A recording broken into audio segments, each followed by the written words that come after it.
Marka osobista to poniekąd ładniejsze i bardziej profesjonalne określenie na influencera. Moim zdaniem to, co robi każdy influencer czy influencerka, to nic innego jak budowanie biznesu wokół własnej persony, czyli rozwijanie marki osobistej. Prawdopodobnie jeszcze nigdy w historii nie było, tak jak jest to możliwe teraz, tak łatwo stworzyć brandu bazującego nie na produktach, tylko na tym, kto je sprzedaje i to przy minimalnym wkładzie finansowym.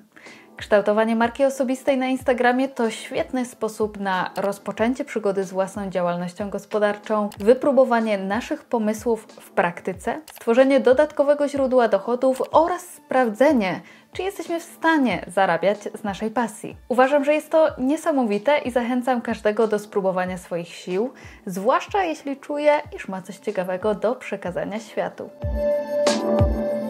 Cześć, tu Marcelina, witam Was na kanale Alter to Native, gdzie uczymy się tworzyć znakomity content i ogarniać media społecznościowe w konkretny, zaplanowany, ale i kreatywny sposób. W dzisiejszym odcinku postaram się przekonać Was, że warto budować markę osobistą na Instagramie, z czym się to wiąże, czyli czego powinniście się nauczyć, ale też co możecie dzięki temu zyskać, a także jak to wszystko zrobić przy minimalnym wkładzie finansowym. Jeżeli prowadzicie profil na Instagramie, w którym pokazujecie siebie, swoje pasje, inspirujecie innych, a może nawet już sprzedajecie swoją wiedzę, umiejętności lub produkty, niezależnie od tego, ile macie obserwujących, to koniecznie zostańcie ze mną do końca.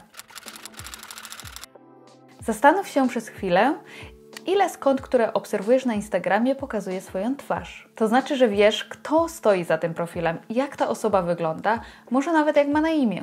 Zapewne większość, prawda? Instagram to aplikacja społecznościowa, dlatego chcemy wiedzieć, z kim mamy do czynienia, kiedy decydujemy się obserwować dany profil.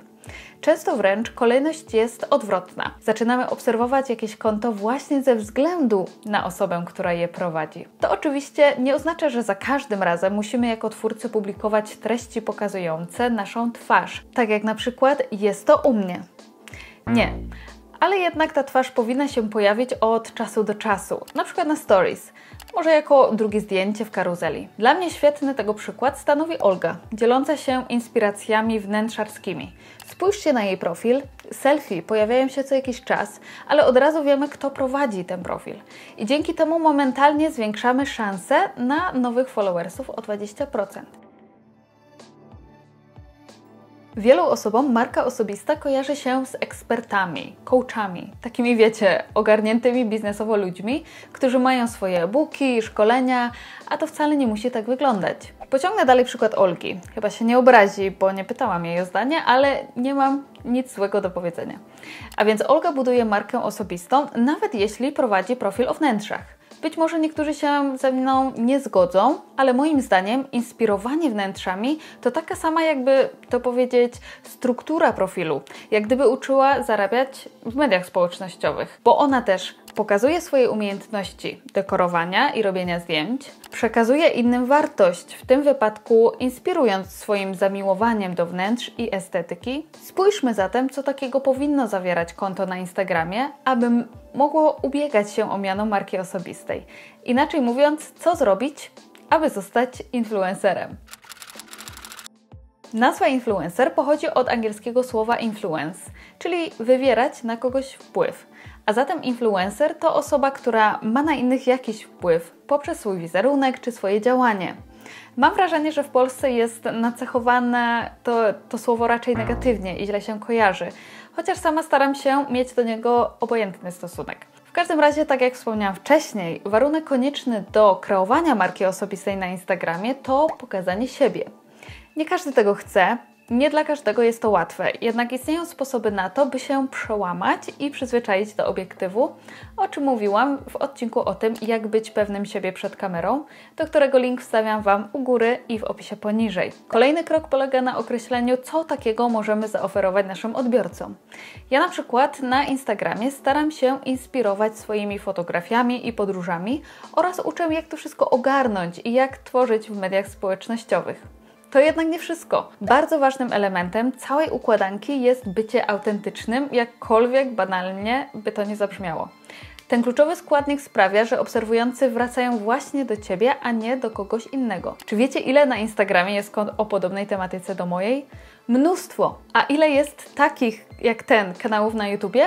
No, w sumie to chyba nie ma ich za dużo, przynajmniej nie znam, oprócz jednego, który zresztą sama od czasu do czasu oglądam i Wam polecam, czyli Instagram Instruktor, do którego link wrzucam Wam u góry. Niemniej Marta ma zupełnie inny styl niż ja, właśnie przez swoją osobowość. To teraz postaram się Was przekonać do tego, że warto budować markę osobistą na Instagramie. Marka osobista daje dużo możliwości, a my przyjrzymy się teraz tym biznesowym, o których wspominałam na początku odcinka. Po pierwsze, bez obaw i przy minimalnym nakładzie finansowym jesteśmy w stanie sprawdzić, czy nasza pasja ma potencjał, aby z niej zarabiać. Fajnie na początek dać upust swojej wyobraźni i przetestować różne, nawet najdziwniejsze pomysły.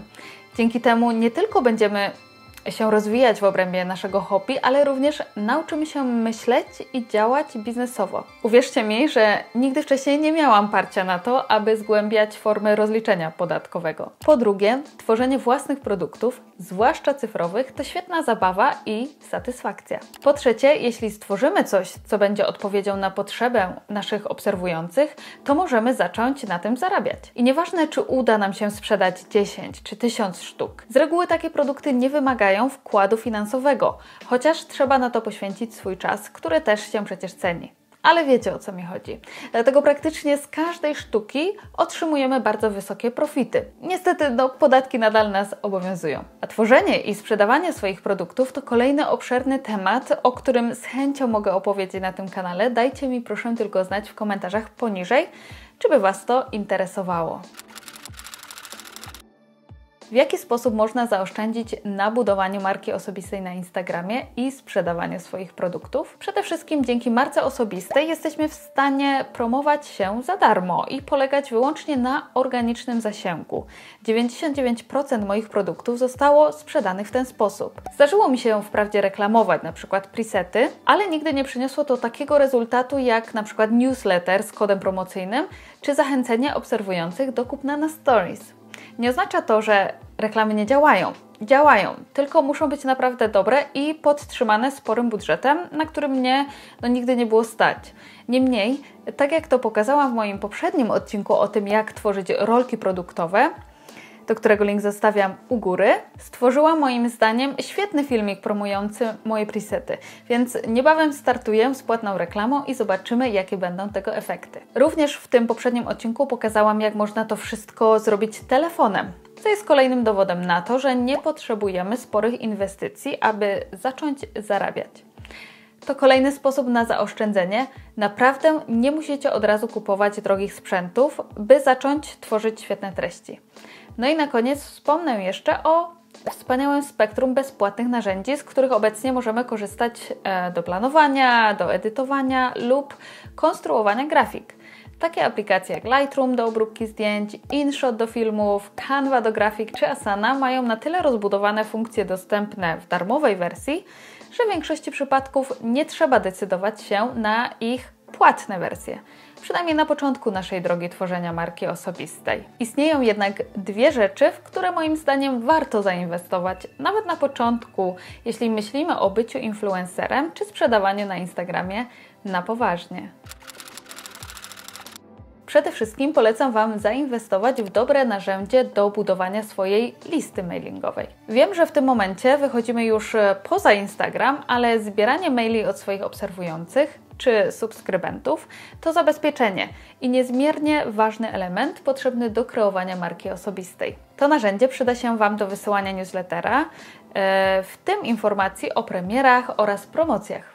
Jak dotąd i nie tylko ja to potwierdzam, to jedno z najbardziej skutecznych organicznych narzędzi sprzedaży, jakie istnieją. I już na ostatnim etapie uważam, że warto zainwestować w dobry sklep, w którym będziemy sprzedawać nasze produkty. Ja szczerze mówiąc trochę się zgapiłam w tym temacie i otworzyłam swój sklep tam, gdzie mam bloga i domenę, przez co napotkałam wiele ograniczeń i problemów związanych z płatnościami, ponieważ nie mogę na przykład korzystać z szybkich przelewów online, co większość ludzi preferuje, co z kolei znacząco zmniejszyło moją sprzedaż. Na ten moment nie mogę się jeszcze z tego wycofać, więc po prostu staram się pomagać jak mogę. Jeśli ktoś ma problem, człowiek uczy się na błędach, ale można też ich unikać, ucząc się na cudzych. Mam nadzieję, że dzięki moim filmom sporo z nich uda się Wam uniknąć. I tym akcentem kończę dzisiejszy odcinek. Jeśli się Wam spodobał, zostawcie proszę łapkę w górze i zasubskrybujcie po więcej tego typu treści. Dziękuję Wam bardzo za uwagę. Do usłyszenia za tydzień. Cześć!